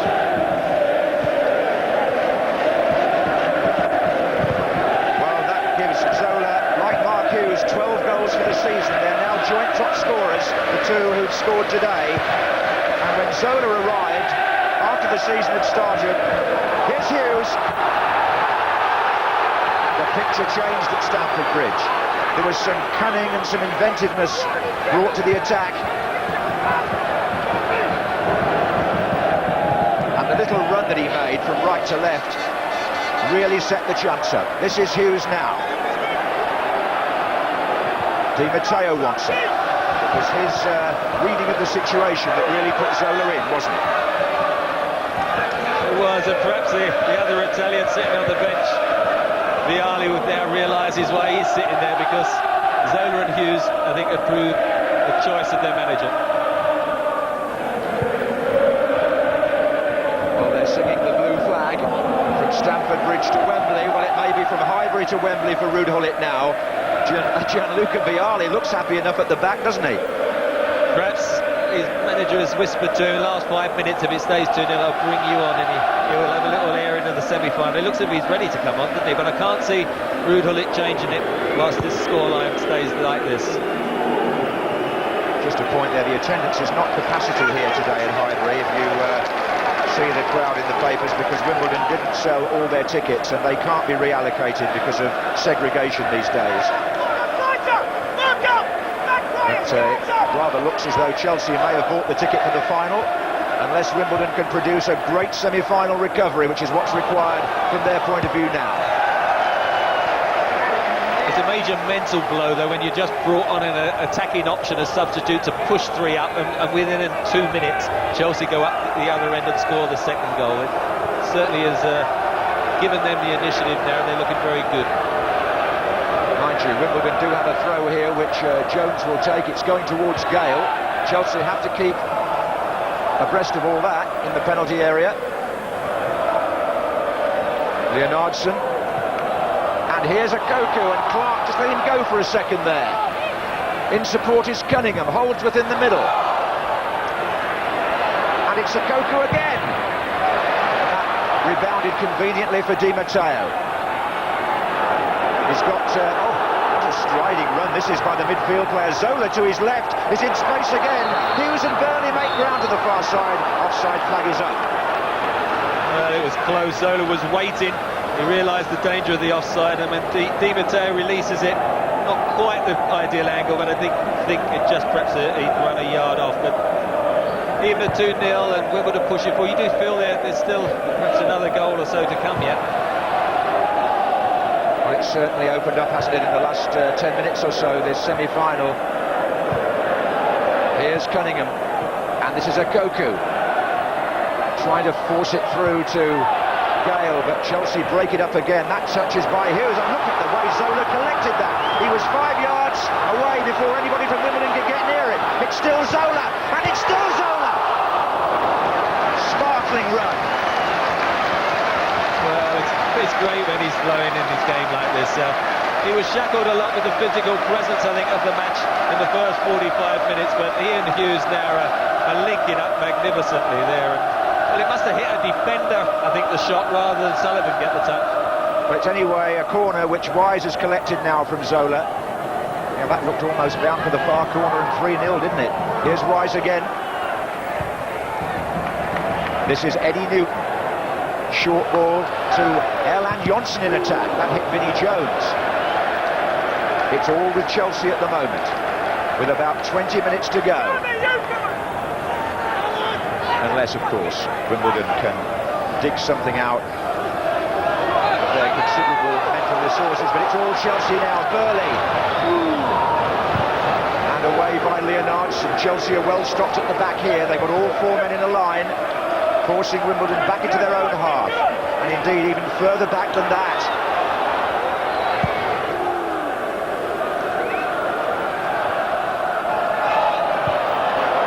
Now a Koku. Free kick to Wimbledon.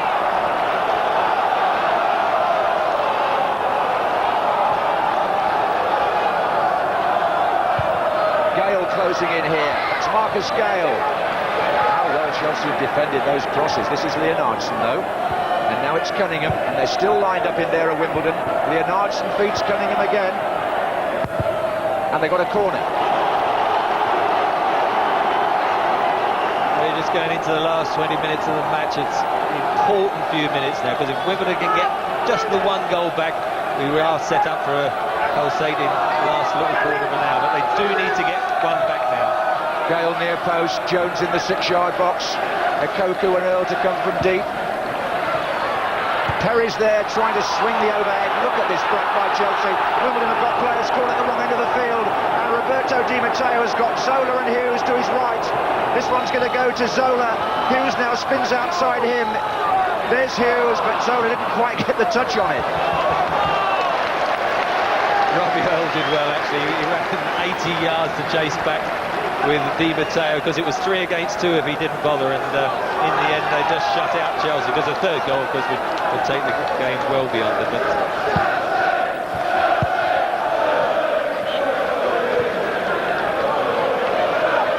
But here's Wise, offside against Burley, but the flag is being contested a little there by a few people. well, it took an eternity to come up, didn't it? I mean, when the ball was played, I don't think he was offside. It was a great ball from Dennis White, who's been very influential. Had a good game. This is Earl.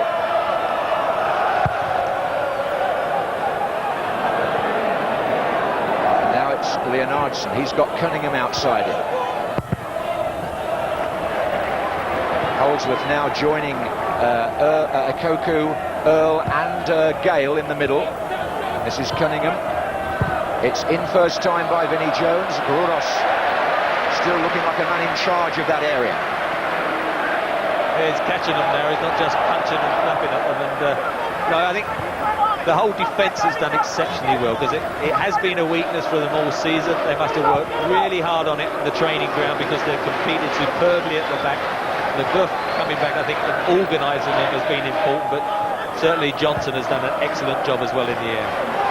Here's Dean Holdsworth for Wimbledon. Chance possibly to get it across to Koku. It's Holdsworth again, and Marcus Gale is there. Offside. Offside. It wouldn't have mattered. Koku. They're hanging their heads, Wimbledon. They feel they missed a chance, but in fact, the flag was up. It wouldn't have been a goal. Well, that was the one that got away. Holdsworth should have done better with the first one, and then when it comes back to Gale, I think if that ends up in the back of the net, then it doesn't matter where Koku is. But of course it bobbled across the face of the goal, and then he becomes active and was offside. The psychology of Ruud Gullit has been most interesting this week. When there were rumours of discontent in the Chelsea camp and rows behind the scenes, he turned it round and told the press in a very lively conference on Friday that it was all a master plan to get people at each other's throats and improve eventually the team spirit by a process of having the arguments out. He says it worked when he was with Holland and with AC Milan, and he was involved in a few then, wasn't he, as a player. Here's Gale. Now Robbie Earl. Chelsea trying to surround him. This is Koku, and that's a corner. Is there still life left in Wimbledon? With a quarter of an hour to go in the FA Cup semi-final.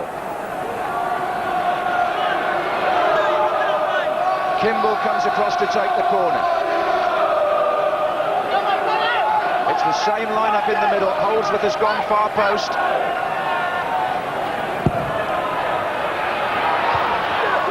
It's going to come out, I think, towards Dean Blackwell there.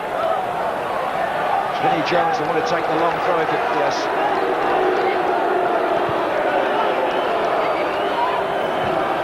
Blackwell and Gale are the players facing Jones for the flick on.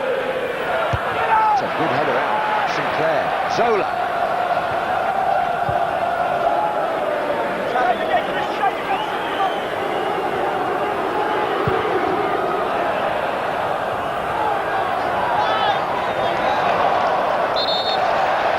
Linesman flags for a Chelsea throw, and Zola on the move again, and yet again a Chelsea ball. Once more Zola up against Blackwell. Hughes in the centre by the penalty spot. Di Matteo hanging back. The back heel finds Burley. That's his cross. It's too long for Hughes.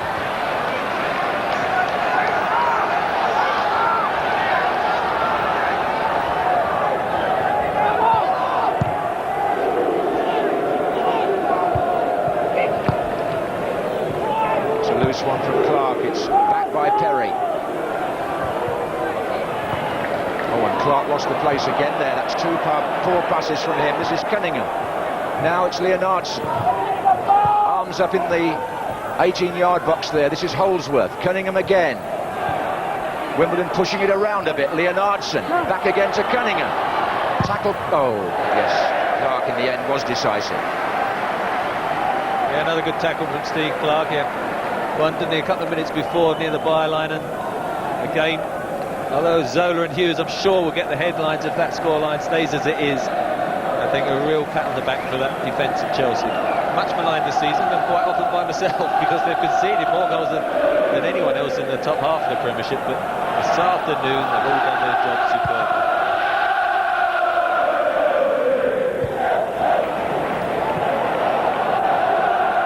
Oh, Zola extinguished a few English hopes at Wembley, didn't he, in the World Cup? He may well have put this semi-final beyond the reach of battling Wimbledon.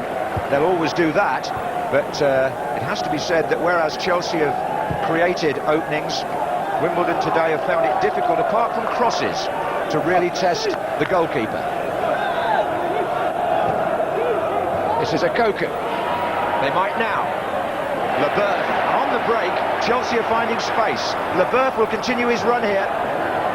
I'll have to stop now because the momentum has slowed. This is Wise. Oh, he's there again, Leboeuf in the centre circle. He's got Hughes ahead of him and Burley. Still Leboeuf. That's laid in for Mark Hughes, but he would have needed an extra yard to find that. Yeah, I thought Leboeuf was going to hit it himself. He just changed his mind, just slightly overhit the ball. Mark Hughes, of course, is still 33, so perhaps not quite got the acceleration. Jones looking for Kimball for Wimbledon. They've got 4 forwards up in this attack. Leonardson's there. Burley gets a foot in. Oh, Chelsea have defended with resilience today. That's got to be the word, I think. It's run right through the team in a way. Di Matteo. Zola's had a little bit of those runs left to right. Left room for Di Matteo to shoot. One Italian using the other as a decoy. Here's Wise.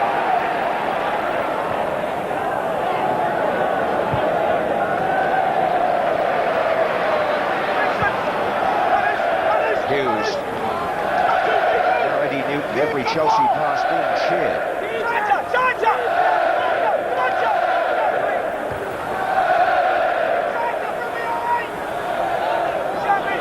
Zola.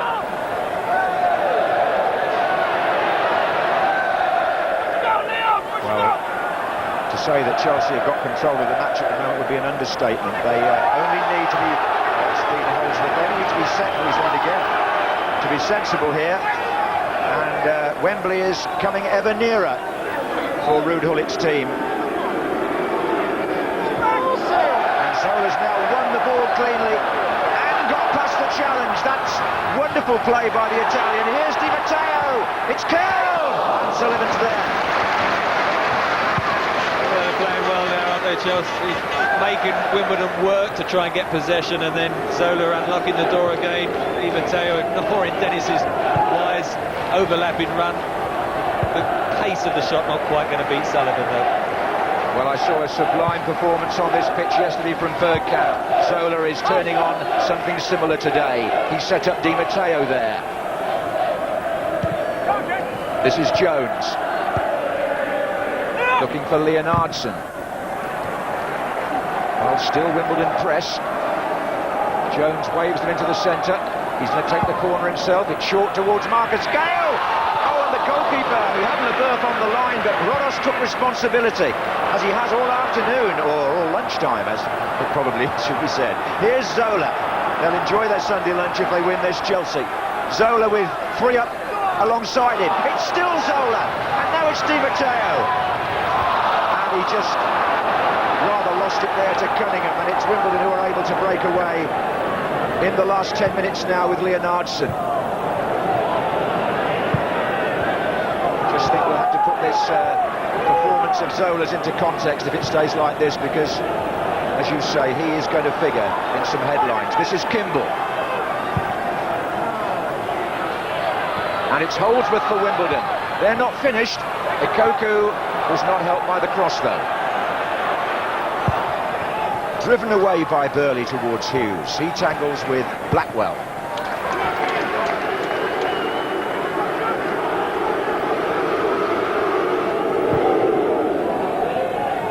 Ken Bates, the Chelsea chairman, who was typically forthright in one of the newspaper interviews yesterday about all sorts of things, but the fact of the matter is that Chelsea Football Club, on and off the field, are on something of a roll. New stands going up and foreign players displaying their skills. Holdsworth! Just reminding us it may be a little too early to eulogise about Chelsea, because Wimbledon have a shot or two left in their locker. That was the substitute, Dean Holdsworth. Yeah, Ruud Gullit not too happy on the bench. He got off his chair there, and he and Graham Richt trying to shout and make sure those sort of opportunities are not given to Wimbledon. Looks mean, doesn't he, just for once, a shake of the old dreadlocks. But deep down, he must be very happy. Well, as I said, it's been a week when he's been tested, and his response was, shall we say, a little unusual, but it appears to have been effective. So committed have the Chelsea defence been. Matching Wimbledon, challenge for challenge, fire with fire. Headed on by Gale, here's Earl. Neither Wimbledon player quite sure who would have been best placed to strike that. Instead, Leboeuf tries to clear it and doesn't succeed. Gives himself another little job to do. Wise. And Chelsea themselves have just lost the thread for a moment here.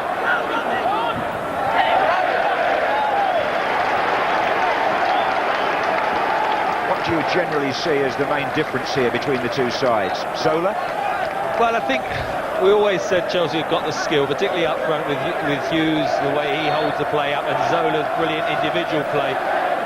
But what you have to do against Wimbledon is match them for effort and the aggression and the power, and Chelsea's defence have done that superbly, and so having matched them, in the end the skill has come out on top. And here's one of the men who's done it, Mark Hughes. Flags up, I think that's against Hughes. Well, 5 cup finals will it be? What a record he had with Manchester United, and he looks as if he's going to extend it.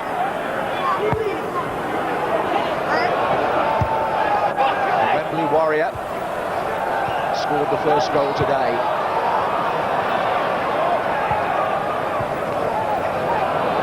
And there he is again with Vinnie Jones. I say also that after a couple of early bookings, here's Holdsworth's cross. The game has been keenly but fairly contested, and I think Mr. Ashby's had a good match too. Zola.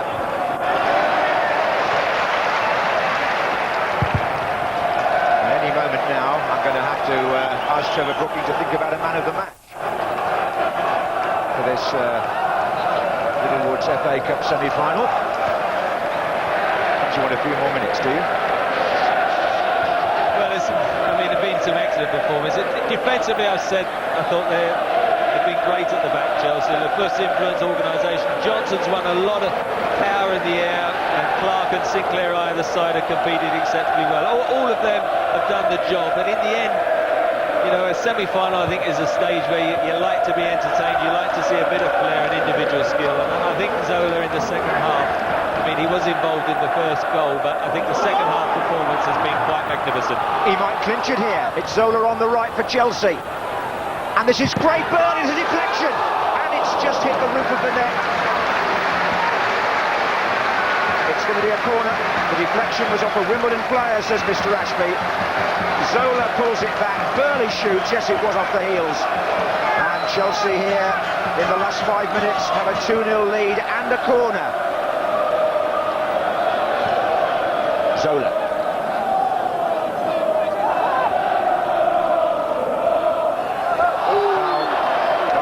On Wise. Wise, who captained Chelsea in their FA Cup final defeat 3 years ago, looks as though he's going to be leading them out at Wembley again.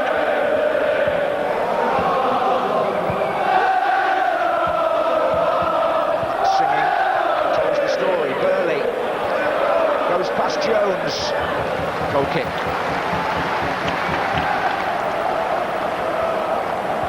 There he is, and I mean, I'm looking forward, I think, to seeing him at Wembley again. Might not hear many Englishmen say that after what he did to England, of course, but he's got such wonderful balance, twists and turns with both feet, and he's such an advantage, you know, to have in your side, because he has conjured up some wonderful moments in this second half, none better than the goal itself.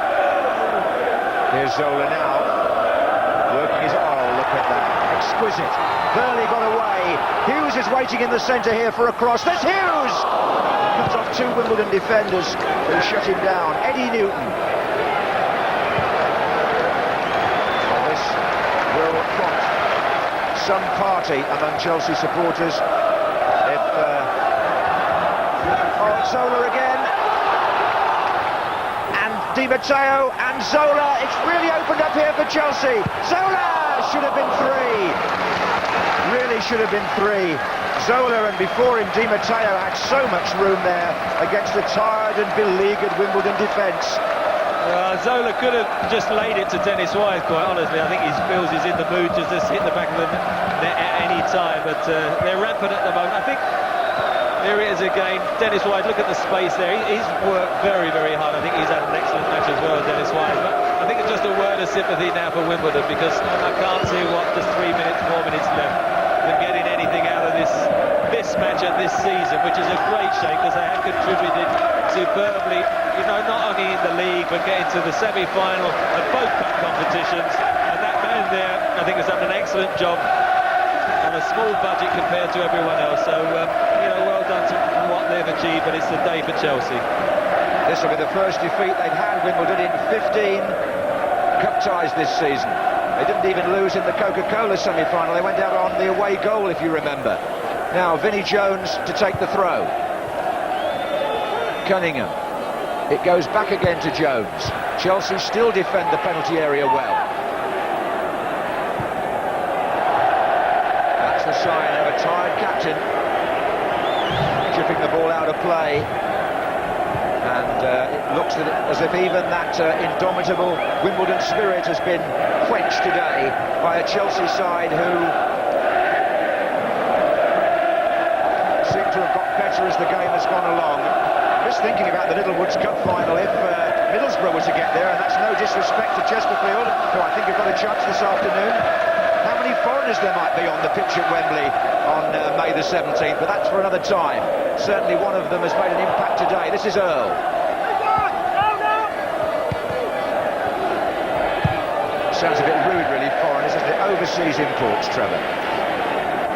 Well, because that's why they've been brought here. Some of them are paid huge amounts of money, and some say that perhaps they've paid too much for what they contribute. But I think we're seeing one today who can't be criticised in that way. Motson. Just a snapshot here and there from Wimbledon that could have, perhaps, at certain moments in the game, turned things back their way. But as they say in semi-finals, if it's not your day, then you're quickly forgotten. And I don't think Wimbledon deserve to be forgotten for the reasons that Trevor just mentioned. It's been a terrific season by their standards. Supporters will be disappointed. And if you'd said when they started out and lost at home to Manchester United on the opening day of the season that they would be challenging for a European place in 3 competitions, I think they might have settled for that, even though it doesn't look as though they will be playing in Europe now. I can assure you there's no consolation at this moment, though. Yeah, having got so far and then to end up with nothing, it's going to hurt them this season. Highbury is awash with Chelsea flags. We have come up to the 90-minute mark in the FA Cup semi-final, the first of the 2 to be played today, and Chelsea are leading Wimbledon comfortably by 2-0 and look as though they're going to reach the FA Cup final in Ruud Gullit's first season in charge. And they've got possession as well at the moment. Here's Di Matteo, little flick to Zola.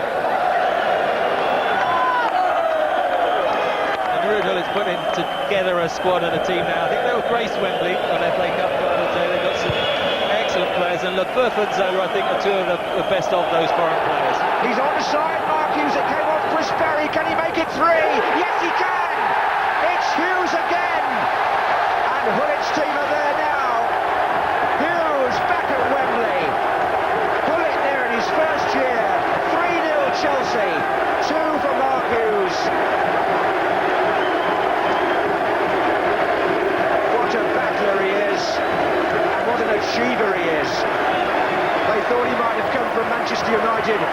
a sinecure one or two people how utterly wrong they were. He's playing some of the best football of his career, and that's the moment when the coach knows that Chelsea are in the FA Cup final for sure. What happened to the laid-back Mr. Hullet there? I think he's quite pleased. Well done to him. Mark Hughes even confident enough to put it in with his left foot, and a convincing performance. Well, there'll be some great scenes here now. This has finished up as one of the most emphatic semi-final victories, even though the first half hour of the match was so tight. But once Mark Hughes got the goal just before half-time, the 43rd minute, things changed. Wimbledon had no answer to Chelsea's imagination, but I think also Chelsea's competitiveness, because they matched Wimbledon where everybody thought they might be weaker. In the air, on crosses, it was all there, and Zola just put the icing on the cake when they broke away. Leboeuf led the back four superbly. And also it would be nice to mention the late Matthew Harding, whose wife Ruth is there in the stand. The tragedy in the helicopter accident cast a shadow over Chelsea for a while, but my goodness, how he would have enjoyed this day. The fans are going to let it continue here for quite some time. Well, what a good tactical decision Hullet made. Dispensed with the five at the back and with the wing-backs, picked an orthodox back four, said to Wimbledon, right, stick it up in the air and we'll send it straight back. And that's what Chelsea did, and the goalkeeper too played one of his best games, I would have thought, in the Chelsea jersey. Well, there's nothing more you can say about Hughes, being embraced there by Graham Rix. What a career, and there's a Wembley Cup final still to come. Well, it was a great display, wasn't it? I mean, you know, the second half, it was a sort of day with the weather where I think extremely difficult for Wimbledon to keep up the pace of the match for 90 minutes, and the longer the game went on, the more space came, and really Zola made the most of it. Hughes with his power to hold the ball up while people joined, and Zola either side of him bewitching defenders with his trickery. And it was a great second half, great cup tie in the second half, and we can forget about that opening 45 minutes, which was pretty dour. And even Mr. Vialli is delighted, isn't it? All that animosity in the early week, I think it will be forgotten about this weekend. Well, Ruud Hullet said confrontation was good for the soul, and he's been proved absolutely correct on this day. The scenes will go on here for quite some time, but the fact of the matter is that Chelsea, beaten in the cup final 3 years ago, they haven't won it since 1970. They go through to Wembley on May the 17th to play the winners of Middlesbrough and Chesterfield, and they do so in emphatic style, having beaten Wimbledon by 3-0. Well, joyous scenes for the Chelsea supporters. You have to feel sorry for those who came from Wimbledon today to watch their team. They really didn't perform in the end, and Chelsea took what was coming their way, Alan Hansen, in the first half, and then won it well in the second half. Yeah, I thought they defended excellently. I thought the keeper was terrific, Johnson and Leboeuf outstanding, but Zola was fantastic. Zola and Hughes up front, great partnership. Everybody's talking about bad team spirit at Chelsea. I don't see much bad team spirit there in these pictures. No, not at all. Ken Bates won it for them, and he's feeling good about it. Yeah. I was just thinking that Ruud won't be able to pull the same trick, if it was a trick, for the final, will he? That the dressing room is in disarray, and the club is falling to pieces, and then all of a sudden they produce a performance like that. You've got to feel sorry for Wimbledon, but the better team definitely won the game. They had the quality in the forward positions, and it was just a question if they were going to defend well, and they certainly did that. But the second goal from Zola was outstanding. I mean, we'll have another look at that in a moment, but as you say, they did defend well, didn't they, Chelsea, today? That's where they've been in jeopardy, haven't they, especially in the air. In the air. As I say, the goalkeeper performed heroics, but I thought Hullet bringing in Johnson was tactically correct. It was terrific. Right. He was brilliant there. Okay, thanks for the moment. Let's just now hear from Ray Stubbs. Gentlemen, congratulations. First of all, Mark Hughes. What a performance from your side today. Yeah, we're under a little bit of pressure because we haven't been playing particularly well just of late, but it all came good today. I'm proud of everybody. Mr. Zola, what a game for you. Going to Wembley now, what do you make of that for an English FA Cup final? Yeah, this is a very, very good thing for me, for Chelsea, because I think all our supporters wanted to go to Wimbledon, and I wanted to go the same, because it's a great satisfaction today. Very, very good. Now I'm finished my vocabulary.